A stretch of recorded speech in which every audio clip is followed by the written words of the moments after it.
This movie felt like the graphic representation of Never Meet Your Idols. What kind of fuckery is this? It was pretty hard to watch. I'm playing pool with Amy Winehouse, listening to my favourite Amy Winehouse song with Amy Winehouse. Back to like some biopic, semi-biopic of the talented singer Amy Winehouse, and specifically focus on the creation of her album of the same name. This movie is directed by Sam Taylor Johnson, who you might know for 50 Shades of Grey, of course. Also Nowhere Boy, which is another biopic, but of John Lennon. The reviews of these movies are not kind. But I think that's what the film is trying to do. And that's the issue. When you're trying to do that and you fail so miserably, instead you kind of feel disrespectful. And that's what watching this movie really felt. Budget of the movie was 30 millions and the box office across the world was 51. So it didn't do well in the box office either. I wanted to talk about my perspective before the movie because I have listened to this album for a long time. I think it's amazing. Before the movie, I wanted to know more about the making of this album, but I did not know much about Amy Winehouse or her life, so I was hopeful to learn more about her. I had no other expectations other than that. So let's start with the movie. The movie starts with she's narrating and she says, "I want to be remembered for being me," and then we cut to another scene in the past because she looks slightly younger. She's talking with her grandma and they're showing us their dynamic personalities and why Amy Winehouse had a good relationship with her and how similar they were. And she's looking into a box of memories that her grandma has. She has a bunch of pictures of her when she's young. She says, "Can I borrow this?" And her grandma says, "Only if you promise to look after it." She's like, "Sure, of course." And then we cut to another scene where we see her with her family all singing together and they're playing and they're all vibing, jamming. Feels like a very musical family. As soon as the song ends, Amy starts singing. I felt that this was the first cringe moment of the movie, and trust me, we have a lot of cringe moments in this movie. This one made me cringe because she didn't even wait for 1 second before starting singing, and she was like, "Fly into the moon, Fly me to the moon." huh? Okay. She starts singing and then her dad joins her and they're all singing together and they take the spotlight basically. But what I found more annoying about this scene is that when the family was singing, they sounded like they were singing live. It sounded real. And then when Amy and her dad start singing, it sounds like a studio version. Since also it was so sudden, the change, it was so noticeable. After that, her dad drives Amy back home and listening to jazz. And she's like, "I don't know how people don't get it." Oh, how can some people not get this? It's genius.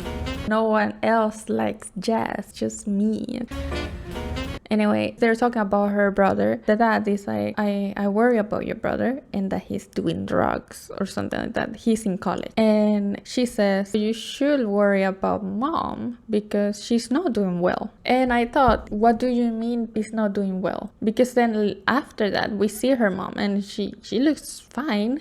Maybe they meant emotionally, but after that we barely see the mom as well. That's another thing. We don't see her mom very much after that. Also her brother. The brother never appears in this movie. It just mentioned that she has a brother, which I didn't know. Okay, her mom and her brother weren't really during the time she was making this album or before that. There's not many characters in this movie in general. There's like 3-5 or something and that's it. I found that very annoying because it made me feel like she was very lonely. Back to the movie. Before leaving, she was mad at her dad, so we understand that she is mad that her dad is not there with her mom. The dad says, "You forgot something," and it was the box of memories. So already there, we see that they paint Amy as someone that is careless because she promised her grandma that she would look after it, and she didn't. The same day, by the way. So anyways, she meets her mom, and then her mom says there's a guy calling you and there's another guy calling you, which is your boyfriend. And she's like, okay mom, bye. So they're trying to tell us that she was kinda promiscuous and that her mom was aware of that. I guess it's part of building the character. She goes into her room and we have a long scene of her writing What Is It About Men. I didn't get it the first time I watched it because I watched this movie like 3 times for this video. She writes the song because she's mad at her dad. But since we had that previous scene of her talking about boys and how she's careless about boys, I couldn't get why she was writing that song. After that, we see that she was sleeping and her phone starts ringing. She didn't want to pick up the phone, and it's her manager and he's talking with someone from one specific label company. This is the part where I thought to myself, what am I watching? Do you know what girl power means to me, Nick? Sarah Vaughan, Dinah Washington, Lauryn Hill. You need to know this now. I ain't no fucking Spice Girl. That was so unnecessary. I don't know if this actually happened or if this is made for the movie, but if it was made for the movie, I think it was a huge miss. If they're trying to portray Amy as a cool girl or something like that, I don't think this was cool at all. Like, what's wrong with Spice Girls?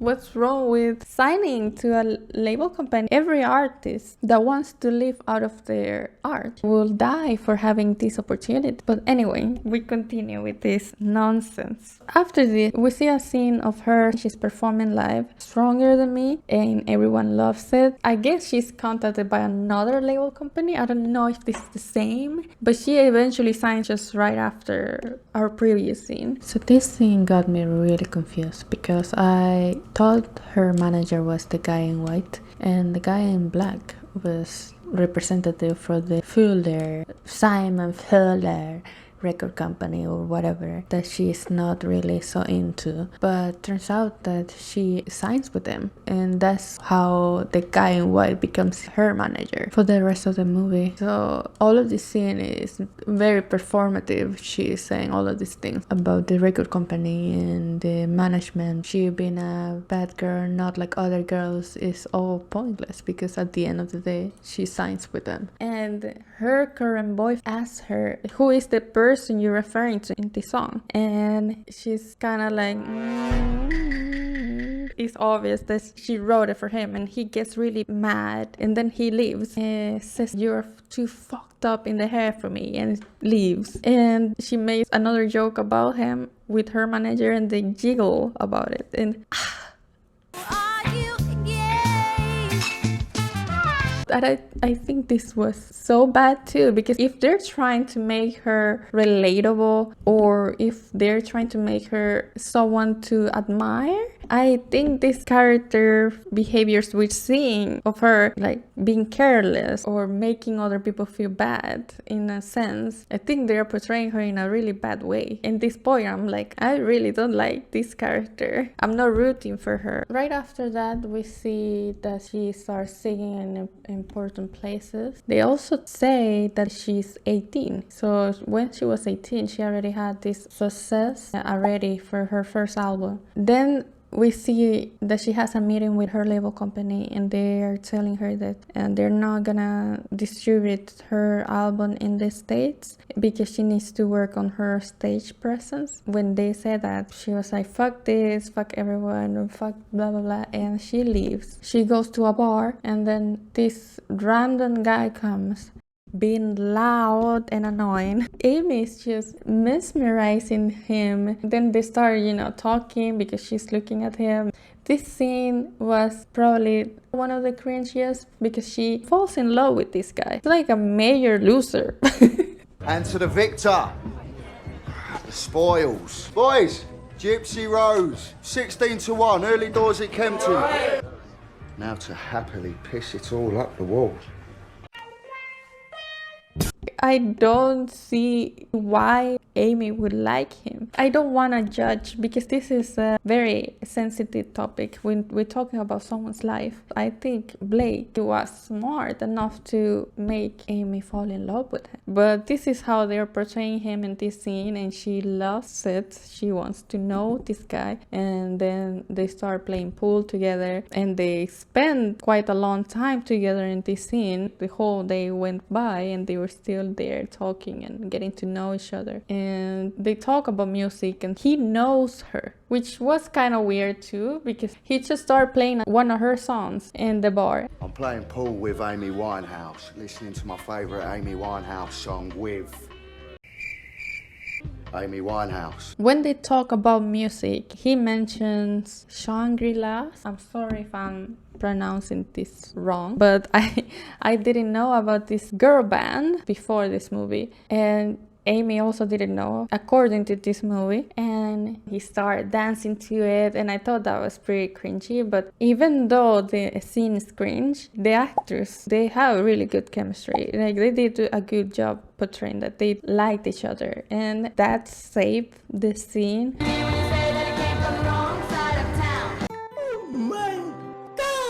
So this is this girl band. Eventually, later in the movie, we see that she gets her iconic beehive hairstyle, and she says, "Do I look like a Shangri-La's girl?" So it felt like this was important for her because Blake introduced her to this girl band and their style. Anyway, in the middle of him singing and dancing to the leader of the pack, we see a girl come in, and he's like, "What are you doing?" And it's Becky, Blake's girlfriend. This guy had a girlfriend the whole time. So he leaves, and she comes back home, and she's like, "Oh my god, this guy was the best." Oh yeah, we see her puking the next day or the same day, I'm not sure. And she's living with someone. I don't know how that happened. She's not with her mom anymore. She's living with a friend. And her friend is like, "Yeah, you do that a lot. You get sick a lot." They're implying that she had some eating disorder, but they don't really talk more about that in the movie. Eventually, Blake mentions it again, but in general, they don't really say much about this. Anyway, it comes to a point where she wants to talk about him with her grandma, and they are in a park. The grandma says, "Okay, I have something to tell you. I have lung cancer," which is something that obviously touches Amy a lot. After that, we have a scene of her walking in the rain and crying about this, and she runs into a bar, the same bar where she met Blake, and Blake is there. Like, this guy is always there apparently. So he is in the bar, and she runs to him and starts kissing him, and Becky was right there. The girlfriend was there. So she kisses him, and then she leaves. Like, now this is not my problem. It's your problem. After that, he goes to her place. They make out, and yeah, she wakes up and starts making him breakfast. And when she comes into the room, she sees him doing coke. So she gets really annoyed about it. This is for Muggs. He is like, "Oh, I thought you were rock and roll." Oh, and she says, "I'm not, I'm jazz." What comes next, he had his lines got tabled, and she smashes that and then drops it on the floor, and he's like, "What the fuck?" So he gets on his knees, and she's like, "Yes, I do." And he's like, "What? Oh, I thought you wanted to marry me." Yes. Yes, I will. What's that? Oh, I thought you were asking me to marry you. What? Their relationship starts going real fast. She gets a tattoo of his name on her breast, looking at him, and he is half a meter away. He's as close as you can get while she's getting the tattoo. I'm in your pocket now. Forever. Okay, after that, she's singing. So the song's actually dedicated to an old friend of ours, isn't it, Blake? Yeah, still can't believe you went out of her. we see that he goes out. So after she's done playing, she goes out looking for him. She's really mad. Why you're not watching me sing? And he's like, I'm not your fucking groupie. So she gets mad and something happens. A random girl wanted to take a picture and she pushes the girl and then punches him and he runs away. So you're telling me that she was abusive? She's kind of like trying to make amends with him after that. They met again in the bar and she's like, I'm sorry, I don't know, that's not gonna happen again, blah, blah, blah. And he's like, no, I mean, I'm going back to Becky. I'm getting back with Becky. So he's breaking up with her, but she's not happy about this. It was really bad. I felt bad for Amy, but she wasn't really taking accountability about what she did to him, which was punching him. She was trying to deflect the blame onto the other person that made her do that by making her mad in that moment. That's not good either. If someone is trying to make amends with you, you should take accountability. But she was trying to say, no, it was because the stress or this person, it's not the way. Look at my fucking face, Amy. Would you want me sorry? Yeah, I'm a fucking horrible drunk. That fucking girl, I got violent. I was angry. I was upset. He leaves and she's left heartbroken. This is where she starts drinking a lot and writing. We get a scene of her on the floor or something happened to her and her manager finds her and he's like, no, you had another fit, which I understand they mean seizure or kind of overdose. She's been having that apparently. So he starts talking with her dad about it and when they're talking about it, she comes into the room and then she sits on her father's lap. You think I need that? And he's like, no, not really. And the manager is like which was the most realistic thing that has happened in this movie because I will be him too. You're right. As long as she promises to be more aware and to get back to work. Are you joking me? She's kind of acting like a child when she's with her dad and her dad is pleasing her a lot and not taking accountability of things that she might do wrong, which is really bad.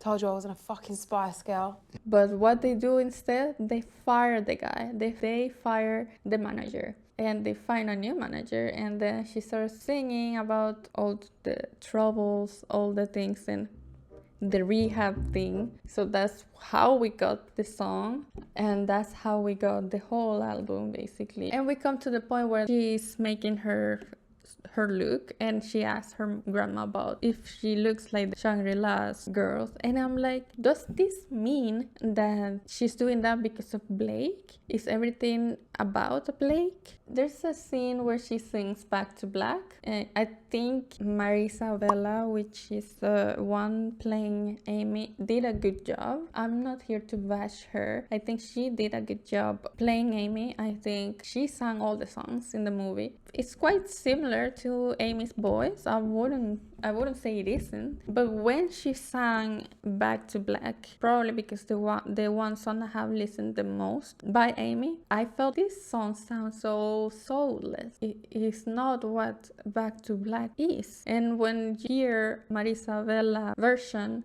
of it, it sounds bland. I'm sorry, she did quite good job, a really good job. This is an impossible task. Her voice was probably one of the most unique voices that ever been in the music industry. So I was not expecting her to sound exactly the same, and making the choice of putting her real voice is probably a really hard thing to do. The only thing I can say about it is that this scene is supposed to be sad and more dramatic, but I couldn't stop thinking about that her voice sounds bland.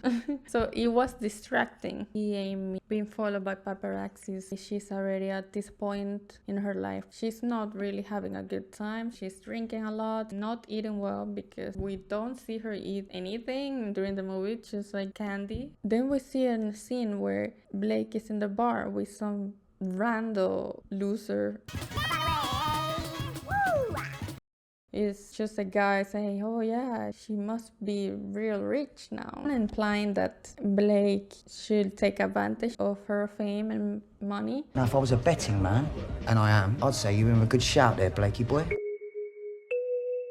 I don't know if that's real or not. I mean, I think there's a lot of speculations about that. The scene was kind of weird, and he sends a message to Amy, and Amy sees the message. As soon as she sees it's Blake's, she runs to him, and he's waiting for her in the bar. Oh, by the way, there was a scene before this, before they made up. We saw that she was binge drinking and having a hard time and all of these, and we saw also she was doing drugs, and we see that before she gets back together with Blake, but when she was with Blake, she was very anti-drugs. So how she got into the drugs, they don't really say it was because of Blake introduces her, but they also don't shift the blame out of him. They didn't explain how she got that dealer. Why did she decide to smoke crack? Go back to when they made up. She's happy. She doesn't have a tooth, and I don't know how that happened. They get married and everything is happening so fast. And then after that, we see a scene that they're fighting, and she runs out and the paparazzis are following her, and everything is so chaotic. She goes into a car with some stranger and running away from Blake and the paparazzis, and she looks a mess. Can't deny the makeup artist did a good job. They're putting her looking really bad, but Blake looks like he has all faces, crashes, and is looking for Amy everywhere in the city. Eventually he finds her and they go back and running away, and her shoe is left on the ground, and the shoe looks so nasty. It was really dirty shoe, and the camera focused on that shoe, and I'm like, what was the point of that shot? Eventually, when I did my research on her life, I see some documentaries, and they mentioned that these pictures the paparazzi took, she has these shoes and they're filled with blood. So that was controversial back then because they were speculating that she was shooting heroin through her toes, which is very disturbing. And I guess the scene was made for super fans of Amy that knew about this detail, because I certainly didn't know about this. The next scene, we see that her home gets raided by police and they take Blake with them to prison because he apparently hit someone and tried to bribe him with money. So he gets jail time for that. And this is where she really spirals, because without Blake everything crumbles, but with Blake everything is crumbling anyway. And then we see a scene where she goes to visit Blake in prison, and he's like, you know, I am clean, I don't have any drugs in here, and being clean made me think a lot about our relationship, and I had a moment of clarity, and I don't think we are good for each other. We are addicts and we can't do this together, which I thought was very mature that he did that, because it's true, two people that are addicts can't really recover together. But basically Blake breaks up with Amy again, and she's left heartbroken again, and after that she's better. She's not doing drugs or drinking. She looks healthy, but the paparazzis are still there around, but she's to know how to handle it now. Then we see that when she's out there, one of the paparazzis asks her, what is your opinion about Blake's new baby? And she's shocked about that because she always wanted to have a baby. So this is something that really hurt her. She goes to her house and she starts singing to herself Tears Dry on Their Own, which is a masterpiece. I love that song. But after that, everything goes black, and then we have the text. After a long battle, Amy dies of alcohol poisoning. And that was it. That's the end. The only thing that I can say is that this is not worth watching. If you want to know about Amy, I think you should watch other documentaries like Amy. That will be much better than this movie, because this movie was boring. Everything happened really fast, and I know that she died young. She was 27, but there's a time where she's a normal girl singing in bars, and then she's famous. And I know the focus of the movie was supposed to be Back to Black, the album, even though that was still not the focus, because I know that Mark Ronson also worked with her in the deluxe version of this album, and he was not in this movie. And my conclusion is that I wish they would have shown us more about her life with friends, other music artists, other celebrities, or other people. They only show us how bad and miserable she was, and I feel like that was a really sad approach, because I know her life is tragic, but she also had people that care about her, and there's probably way more things that we could have seen in this movie, that instead of all the alcohol and drug abuse that she was having. Also, everything feels like she sees Blake as the center of the universe, but at the same time they're having so much problems, and she's abusive to him, and he's kind of like the one that doesn't really want to give all. He breaks up with her twice. Everything feels like she was doing it for Blake. The movie doesn't make you root for her either. Everything is so soulless. Palette of color in this movie that is very gray, and I know that she was British and everything is set in London, but it is very dark sometimes in the movie. Why? This is not a Marvel movie. This is not CGI movie. Why is it so dark? I can't see anything. Also, I don't understand why the mom wasn't shown so much. It was mostly the dad, and after doing some research, the dad was doing some shady things when she was alive. Like, for example, she wanted to get away from the paparazzis, and she went to the Caribbean, and he went to the Caribbean and